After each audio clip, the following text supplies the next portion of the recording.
Erev Tov Rabotai, we are continuing with our Mishna Yomi Masechet Terumot. We're up to Perek Chet Mishnah Yudbet. Today's Mishnah should be Nishmat Neria ben Svetlana Aranbai ben Eliyahu ben Burcha Yisraelov Minuchatam Began Eden Amen. Before we begin today's Mishnah, I want to recap what we learned yesterday because today is really somewhat of a continuation.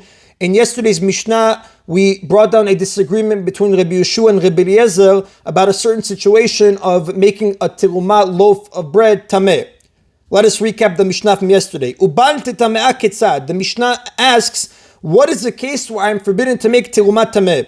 So the Mishnah gives an example. Someone was traveling from place to place, and he had loaves of terumah bread in his hand. An idolater said to him, give me one of the loaves and I will make it tameh, because by rabbinic law midrabanan, any food touched by an idolater becomes tameh. So by giving him the loaf, you will cause it to become tameh. And he tells the Jew, either you give me one, v'im lo, and if you do not give me one loaf, hareni metamet kula, I will make all the loaves tameh. So he brought a dispute. Rabbi Eliezer says, yitamet kula, v'al yiten lo achad men v'tameh.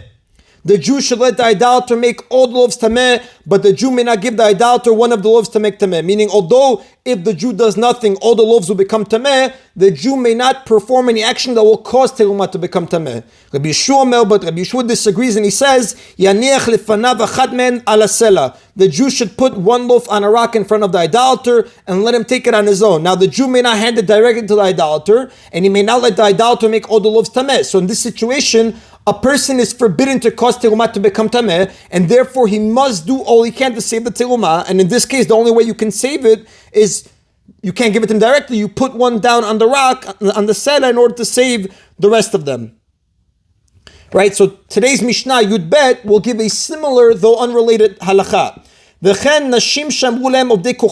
a similar case, there was a group of women, and idolater said to them, Tenu achat mikem untame'ah, give us one of you and we will violate her. V'im lav, and if you do not give us one woman, harei anu mitamim et kulchem, we will violate all of you. So the Mishnah says, Yitameu et kulan, v'al yimseru lahem nefesh echad miYisrael. They should let the idolaters violate all of them, but they may not hand over a single Jewish soul to the idolaters. Meaning you cannot sacrifice one person to save someone else, as the Rav writes. And the Rav tells us, Ubeha modu Rabbi Eliezer and Rabbi Yeshua. In this case, both Rabbi Eliezer and Rabbi Yeshua agree that you have to let the idolaters violate all the women and not give over a single Jewish soul to the idolaters. And the Mefarshim explain, even though we just explained from yesterday's Mishnah, Rabbi Yeshua taught that a person should allow a single loaf of terumah to become tameh in order to save other loaves from becoming tameh. The halakha is not the same when it comes to saving people. As the Rav tells us, no individual is more valuable than another, and you are not permitted to sacrifice one person to save another. And the Terumot Israel writes that the same halakha applies if idolaters threaten to kill a whole group of people unless they give over one person to be killed. They must all allow themselves to be killed rather than hand over one person, like the Gemara tells us, you don't know whose blood is redder, meaning you don't know who's more valuable. Therefore, you have to let the whole group die and not hand over one Jew to be killed. And that is an abotai of Mishnah Yud Bet in Perek Chet. We begin now Perek Tet, Mishnah Aleph. Now, as an introduction to the Mishnah, Rabotai, a Kohen may eat or drink terumah or apply it to his body, but he is forbidden to plant it, like we learned in Masechet Shivit, chapter 8, Mishnah 2.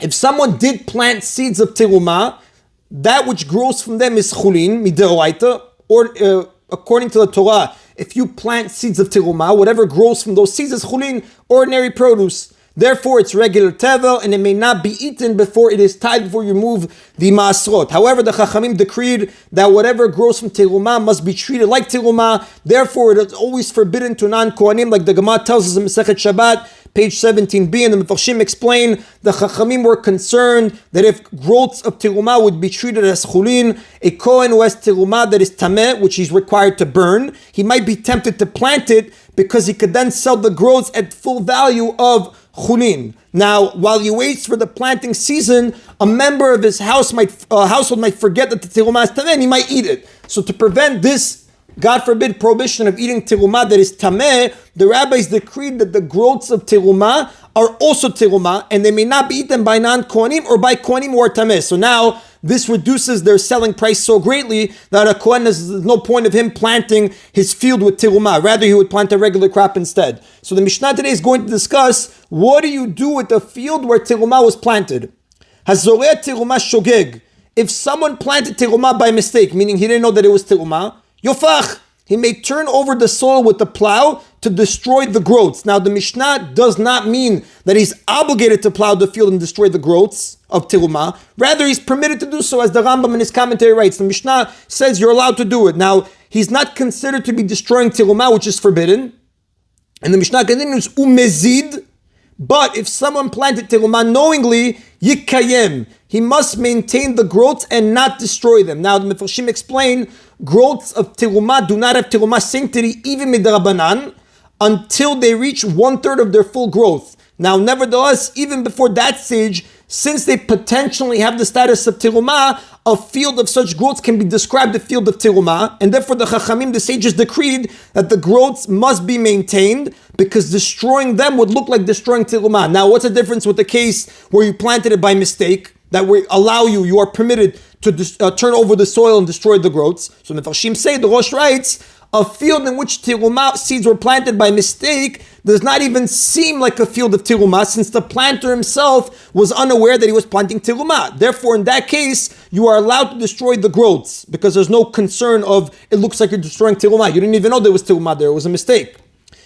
Im heviyah shlish. The Mishnah continues, and once they have reached 1/3 of their full eventual growth, ben shogeg ben mezid yikayem. He must maintain them whether he planted the terumah by mistake or knowingly. The Mefarshim explain, once the growths have reached 1/3 of their full growth, they gain terumah sanctity midrabanan under rabbinic law, and it is forbidden to destroy anything that has terumah sanctity.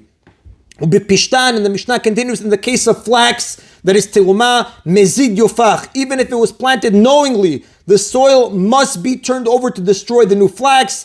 This obligation, the Mefarshim say, applies even after it has grown 1/3, and the Mefarshim go on to explain, only something that is eaten or drunk or applied to the body can become terumah. Therefore, the seeds of the flax plant, which are sometimes eaten, can be designated as terumah, but the inedible stalks cannot. So in our case, where the stalks grew from seeds that were already terumah, the stalks themselves also become terumah, just like the seeds. However, people might not realize that the stalks are terumah. Rather, they're going to assume the stalks are chulin, like in the usual case, where if you plant seeds of flax, they can be designated terumah, but the stalks cannot. So to prevent people from making this mistake and wrongfully benefiting from the terumah stalks, the Chachamim decreed that a person must plow over the field in order to destroy them. Now, although this is an act of destroying terumah, which we said is forbidden, because once the flax plant reaches the 1/3 stage, it would be technically forbidden. In this case, the Chachamim, the sages, permitted the destruction of midrabanan, of rabbinic terumah, to prevent people from using the stalks illegally.